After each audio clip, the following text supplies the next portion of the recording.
Hi, Ma'am Jen. So, your question is, pagkasal ba sa Pinas ng Dutch partner, ano ang visa na applyan mo? So, ang a-applyan mo rin po na visa ay same sa visa ko or MDV visa, partnership visa. Kasi, wala po kasing exemption dito sa Netherlands po kasi kahit nakasal kayo hindi.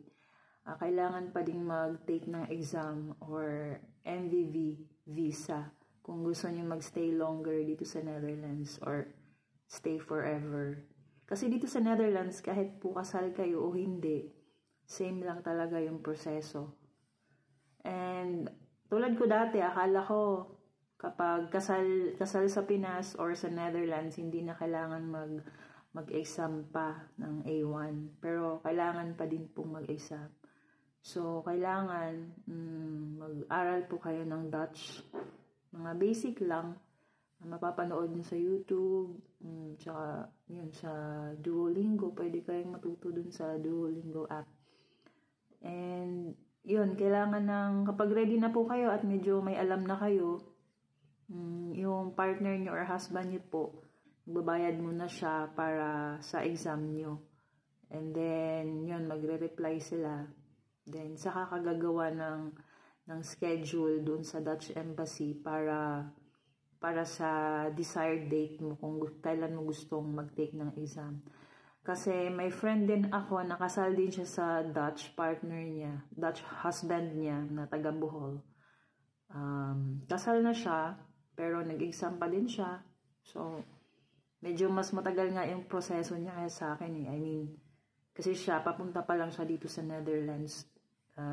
I think katapusan nitong Oktubre, papalipad na siya dito. Naunahan ko pa siya, kahit na kasal sila.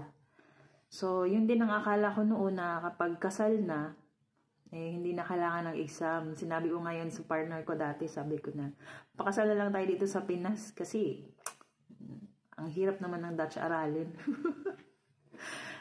Kaya naman kung gusto. At actually, lahat naman ng bagay kapag hindi mo sineryosong pag-aralan at sinapuso, hindi madaling matutunan. Kaya, kaya mo din yan, sis. Kasi kung kaya ko, kaya mo din. Meron din silang pinaprovide na downloadable link doon sa website kung saan pwedeng pag-aralan. At related doon yung mga tanong. Minsan nandun na din yung tanong at saka sagot. Katulad nito. At saka pwede ka din mag-join sa group ng MVV group sa Facebook. Tulad nito. Yes. Pero actually, bago ako nag-join sa group na yan, tapos na yung visa ko. Curious lang ako kaya nag-join ako sa group na yan. So, basta yun talaga dito sa Netherlands, wala siyang exemption kahit kasal ka man o hindi, kailangan pa rin talaga kumuha ng, mag-take ng exam sa embassy.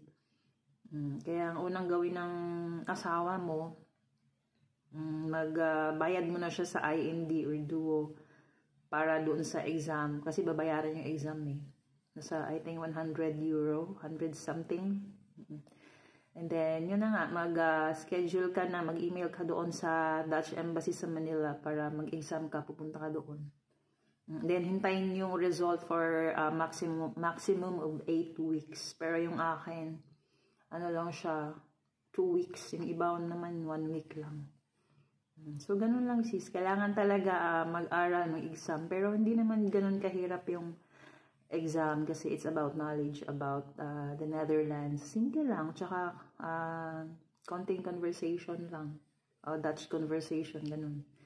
So, ayun lang. Sana sis nakatulong sa'yo. Thank you.